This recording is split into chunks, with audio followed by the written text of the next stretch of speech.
Hello, everybody. My name is Geena Jackson, and this is my final presentation for my holistic health class. I was going to do a little flip book, but I had some trouble with that, so I decided to go with a poster. All of the things on this board contribute to my highest values and my well-being, and overall describe me as a person. As you can see, there are many faces on this board. I asked some of my friends the first word they could think of that would be to describe me. And these are all the people that responded. You can also see the words that are surrounding some of the faces, and those are some of the words that people came up with. A couple of the words are listed twice because more than one person came up with that. The first one I wanted to touch on was smiley. Being a smiley person is a big deal to me. I believe that we affect those around us, whether we think we do or we don't.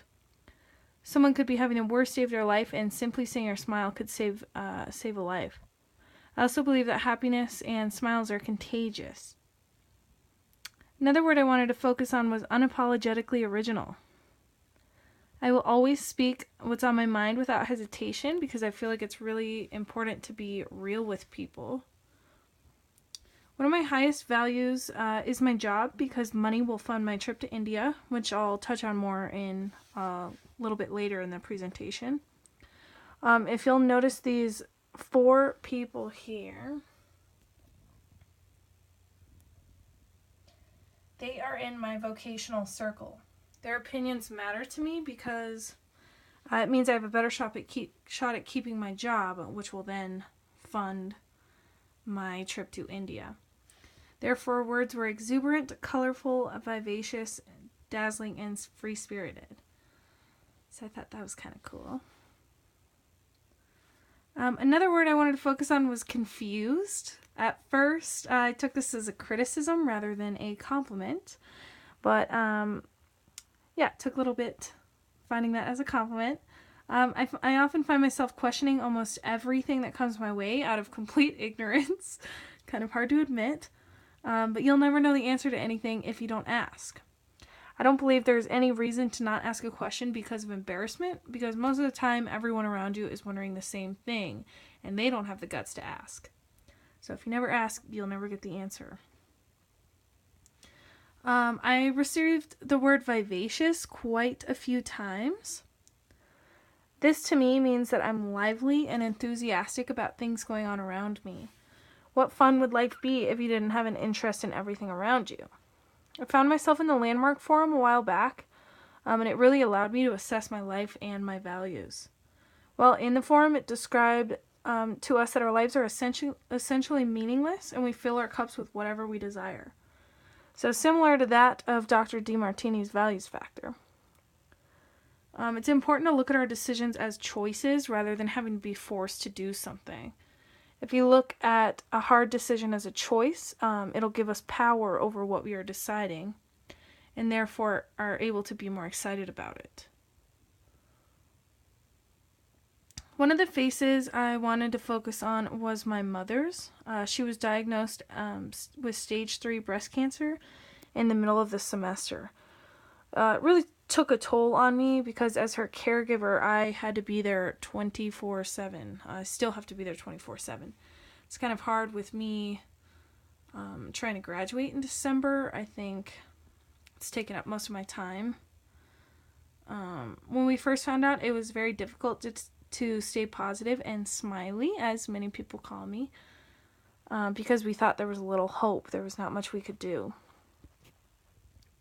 Luckily, we're with the right surgeon and right hospital, so I found it easier to restore my hope and my characteristics of always being happy and smiley and vivacious. I truly believe that our journey will only make us stronger, and I am grateful for what I have been given in this life. I've been given the tools to help support my mother, and for that I am extremely thankful. So you might notice on the middle there's a couple concert tickets. I just put a few of my favorites. I'll zoom in so you can see them. The top one was Pretty Lights in Nashville. The one next to it is String Cheese Incident on New Year's Eve. One below that is the Disco Biscuits at Red Rocks in 2010. And then the rest there are Pretty Lights tickets throughout the years. I think they started with 2010 and went on to 2013. And then there's a 3-day festival of Suwannee Halloween, which is my favorite holiday and my favorite festival of all time. So a huge part of my life is seeing live music and attending concerts. I put, you saw the tickets there. I included a couple Pretty Lights tickets because I feel as though Pretty Lights has truly helped shape me into who I am today. His music isn't just music to me, it's a movement. It's a gathering of like-minded people that can get together and release in a safe space. The individuals I've met throughout the Pretty Lights movement have been nothing short of amazing. We truly call ourselves a family. I can honestly say that I have a place to sleep in any state of the U.S. because of Pretty Lights. I consistently have someone to reach out to if I'm feeling sad or simply need someone to talk to in general.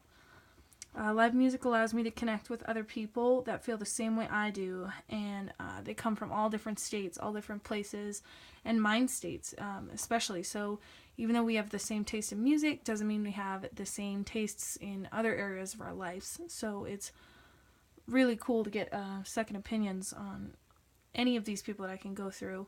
3/4 of the people on this board are people that I've met through Pretty Lights.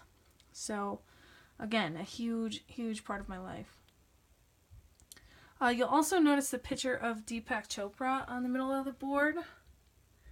We went over this throughout the semester a little bit. I just kind of wanted to go over his 7 spiritual laws of success because I feel as though they've really had an impact on my life.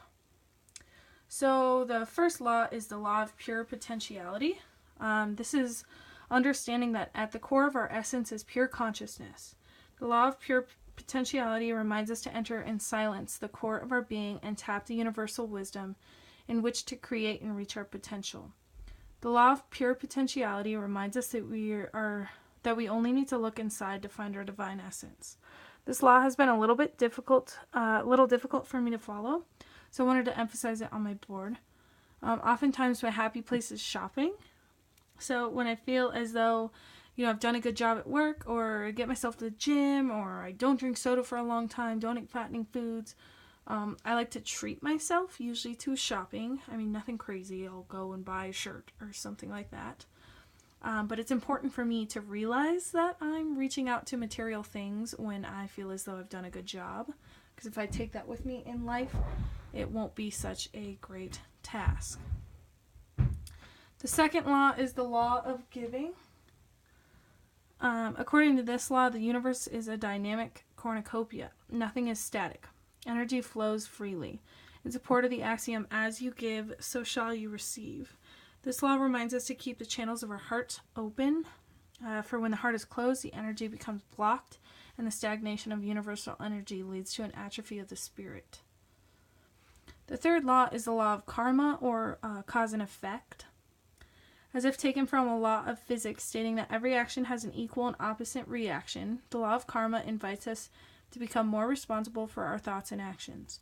The law of karma, similar to Christian expression, as you sow, so shall you reap, invites us to shed the habits that inhibit our growth, break the bonds of conditioned thoughts, and become responsible for every action.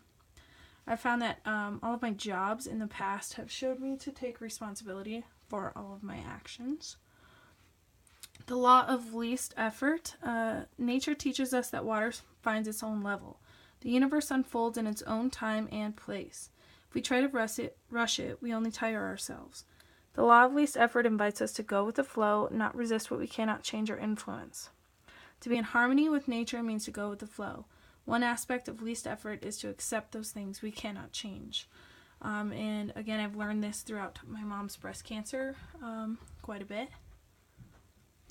The law of intention and desire. We attract what we submit to the universal consciousness through intention. Intention grounded in the detached freedom of the present serves as a catalyst for the right mix of matter, energy, and space-time events to create whatever it is that you desire. The Buddha once said that all suffering comes from desire. What is implied in the teachings of the Buddha is that the partner of desires most likely will create suffering when our intentions are not fully realized.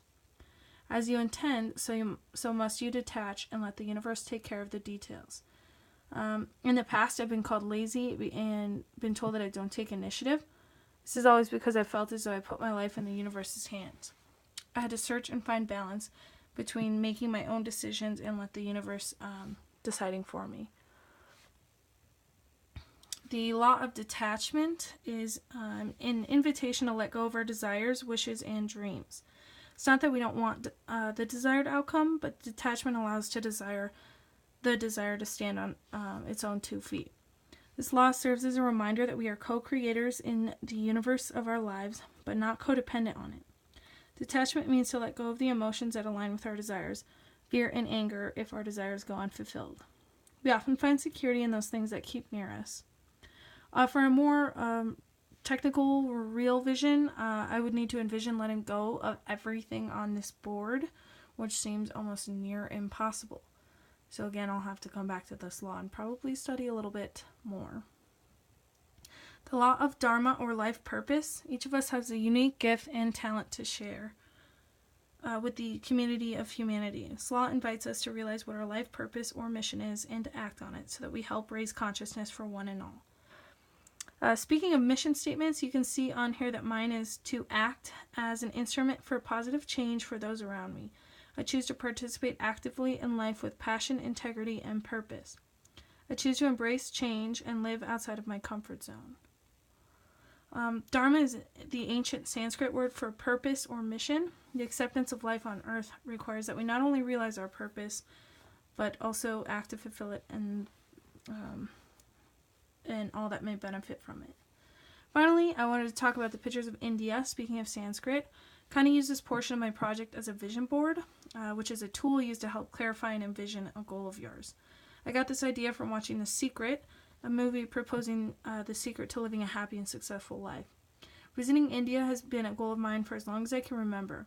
Their religions and culture has always stimulated me in ways that I cannot explain.